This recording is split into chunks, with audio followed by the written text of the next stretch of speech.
गाजियाबाद न्यायालय परिसर में 8 फरवरी को तेंदुए के द्वारा हमले में घायल हुए वकील जितेंद्र सिंह का कुशल क्षेम मालूम करने के लिए भारतीय रेड क्रॉस सोसाइटी गाजियाबाद का एक प्रतिनिधिमंडल सभापति सुभाष गुप्ता के नेतृत्व में वकील जितेंद्र सिंह के इंदरगढ़ी हापुड़ रोड गाजियाबाद स्थित उनके घर पहुंचकर उनका हालचाल जाना तथा उन्हें ढांढस बताया कि चिंता न करें, हम सब उनके साथ हैं। सभापति सुभाष गुप्ता ने बताया कि रेड क्रॉस गैर राजनीतिक संस्था है और हमारी जिला इकाई के अध्यक्ष जिलाधिकारी हैं जो कि बड़े मृदुल स्वभाव के हैं और जिले में सभी की चिंता करते हैं और आज उन्हीं के दिशा निर्देश में रेड क्रॉस गाजियाबाद का प्रतिनिधिमंडल भाई जितेंद्र सिंह जो कि पेशे से वकील हैं, जिन्होंने पब्लिक से तेंदुए का ध्यान भटकाने के लिए अपने एक दूसरे साथी के साथ मिलकर पूरा लोहा लिया और घायल भी हुए, फिर भी भरपूर ऊर्जा का संचार था। वास्तव में बहुत ही सराहनीय कार्य किया है। हम सब जिलाधिकारी से इसकी अपील करेंगे कि उन्हें बहादुरी का प्रशस्ति पत्र भी दिया जाए। गाजियाबाद से सिटी न्यूज के लिए विशाल रावत की रिपोर्ट। देखिए, यहाँ हम आए हैं रेड क्रॉस के सभापति की हैसियत से और मेरे साथ रेड क्रॉस की सचिव गाजियाबाद की और उप सभापति और कोषाध्यक्ष, हम चारों लोग यहाँ हैं और हम कमेटी के हम सदस्य हैं। इसलिए जो हमारे अध्यक्ष के हैं हमारे जिलाधिकारी, उनके निर्देश पर हम यहाँ उपस्थित हुए हैं। और वैसे भी मानवता का एक तगाजा है कि भाई किसी की अगर चोट लगी है, किसी ने अगर समाज के लिए कोई काम किया है तो उसके कम से कम हालचाल तो हम पूछ ही सकते हैं ना। और रेड क्रॉस का तो काम ही है किसी के घाव है किसी पे तो उस पर मरहम लगाने का। तो इसीलिए हमने जितेंद्र भाई का हालचाल पूछा है। वास्तव में बड़ी ऊर्जा है उनमें, उनसे मिलकर के बड़ा अच्छा लगा हमें कि बेगर ऐसा लगा कि जैसे वो दो तेंदुए आपस में भिड़े हों।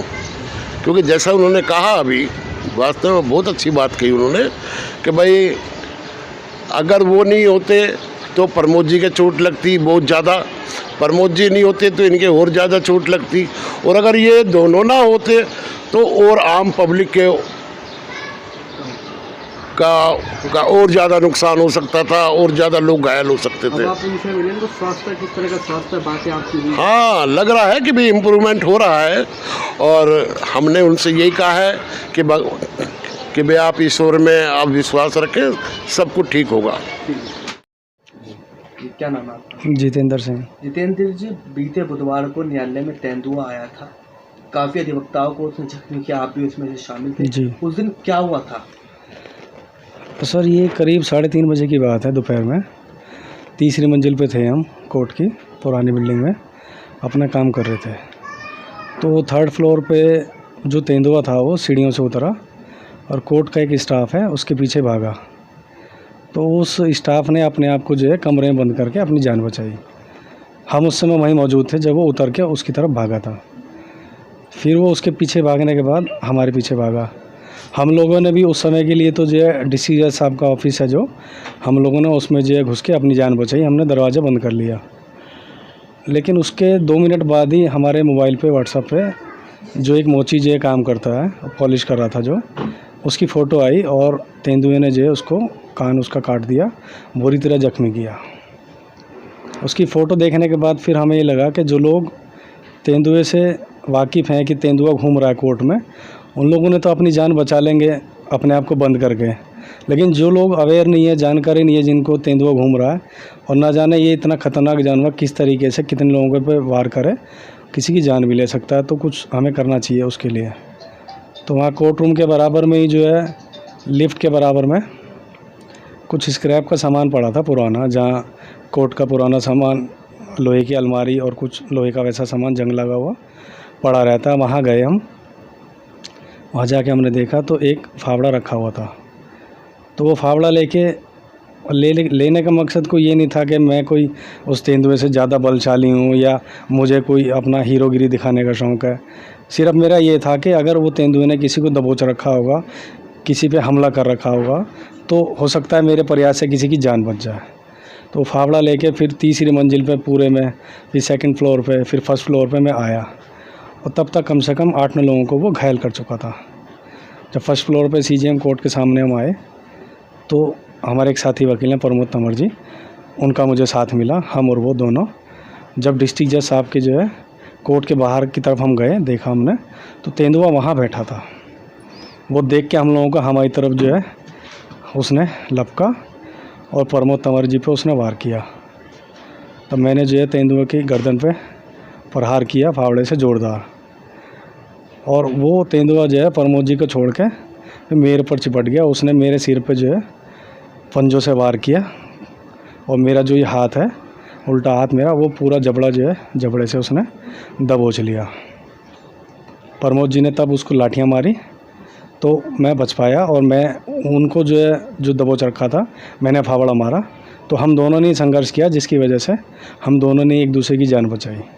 एक जना उठा आपके साथ जो वीडियो एक वीडियो बना रहे थे सर वो, लेकिन वीडियो बनाते बनाते हो सकता है उनको ये अंदाज़ा नहीं था कि ये कितना गंभीर मसला है, और न जाने किस एडवेंचर के तहत वो वीडियो बना रहे थे। और लेकिन जब वो तेंदुआ लपका तो वो एकदम जो है वीडियो जो है छोड़ के वो भाग गए वहाँ से, और सिर्फ हम 2 लोग वहाँ रह गए। लेकिन वो ऊपर से नीचे आने तक जितने भी लोगों को उसने घायल किया, उसके बाद में जो है हमसे जब मुठभेड़ हुई, हमारे बाद में उसने किसी को घायल नहीं किया। आपको पता था कि भी तेंदुआ घूम रहा है न्यायालय के अंदर और आप पर हमला भी किया, आपने अपना बचाव किया, आप ऑफिस में घुस गए, आपने बताया, तो बाद में मन में कैसा आया कि भी फावड़ा लेकर चलना चाहिए और हमला करना चाहिए उसके ऊपर, ऐसा माइंड मतलब कैसा आया आपके? सर मैं भी अंदर जो है घुस गया था जैसे बाकी लोग घुस गए थे, लेकिन मोबाइल पे जैसे ही उस मोची का फ़ोटो आया, जो गरीब आदमी जो है कितने साल से जो न जाने किस तरीके से जो है अपने परिवार का भरण पोषण कर रहा है, वो जब उसका पूरा ये कान डैमेज कर दिया, कान उसका जो है काट दिया, और फिर मुझे लगा कि इनके जैसे ना जाने कितने लोग गरीब लोग हैं आए हैं न्यायालय में, और कमाने वाला एकमात्र कोई व्यक्ति हो सकता है। अगर कोई कैजुअलिटी होगी, किसी की जान चलेगी, उसके परिवार का क्या हाल होगा। तो बस मेरे मन में ये था कि जो ये ऐसा इसके साथ किया है किसी के साथ ना करे, और हो सकता है यदि किसी को ऐसा किसी के साथ ये कर रहा हो, हमला कर रहा हो, उसको दबोच रखा हो, तो मैं इस फावड़े से कुछ ना कुछ उसकी मदद कर सकूं। बस इसी वजह से जो है मैं खुद वहाँ से निकला कमरे से, नहीं तो मैं सुरक्षित था मैं भी। यानी कि लोगों को बचाने के लिए फावड़ा लेकर आप निकले? जी, मैं लोगों को बस सुरक्षा को छोड़कर आप जान जोखिम में डाला? जी।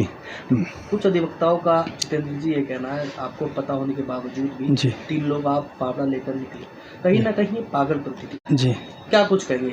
सर पागलपंती ये कह सकते हैं वो लोग, क्योंकि अगर मैं बाकी लोगों की तरह अपने आप को कोर्ट रूम में बंद कर लेता तो वो समझदारी होती उनके हिसाब से। मेरे हिसाब से पागलपंती है, तो मैं इसको पागलपंती कह सकता हूँ, दूसरे लोग भी कह सकते हैं, लेकिन मेरी नज़र में सबसे बड़ा है मानव धर्म, मानवता। अपने लिए सब जीते हैं, और यदि आदमी दूसरे की मदद करता है, अगर हमारे एक प्रयास से, और मैं बताऊं आपको, हमारे ऊपर से नीचे आने तक जो है उसने कई लोगों को घायल कर चुका, और इतना ज़बरदस्त उसका जो है प्रहार होता है, वो अगर एक आदमी के पीछे लग जाए तो उसको कोई बचा नहीं सकता। और हमारे से जब उसकी मुठभेड़ हुई, हमें भी चोटें लगी, लेकिन उसके अंदर भी ये दहशत कहीं ना कहीं बैठ गई कि यदि अगर आप उसने हमला किया कहीं पे तो वो भी मारा जा सकता है।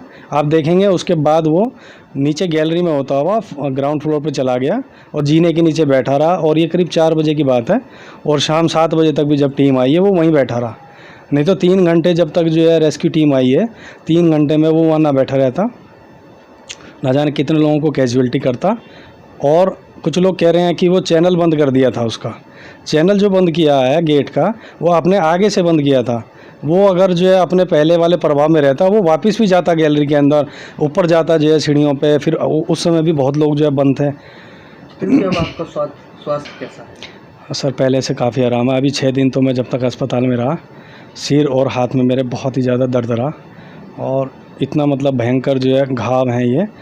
मैं अपना हाथ भी जो है हिलाता हूँ तो दर्द होता है, लेकिन जब कल मैं डिस्चार्ज होकर आया हूँ तब कल से आराम है काफ़ी। भारतीय रेड क्रॉस सोसाइटी के पदाधिकारी आपसे मिलना है, सभापति सुभाष गुप्ता आपसे मिलना है जी, कैसा लगा? आपका सम्मान भी उन्होंने किया सर, मुझे कैसा लगा? मुझे बहुत अच्छा लगा, और ये उन लोगों के लिए भी एक तरह का संदेश है जो पागलपंती इसको बता रहे थे। और ये मैं कह रहा हूँ पूरे देश से ही, और जब मैं अस्पताल में भी था, कितनी पब्लिक के लोग और कितने जो है जो मुझे जानते भी नहीं है और जो जानने वाले हैं, कितनी जगह से फ़ोन आया, लोग मिलने आया मुझसे, मेरे काम की सराहना की, और मुझे लोगों ने दुआएं, प्यार, आशीर्वाद दिया, जिसकी वजह से मैं बचा।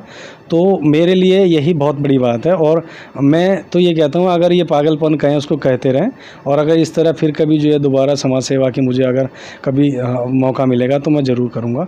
ये पागलपन समझे तो मैं इस पागलपन को करता रहूँगा।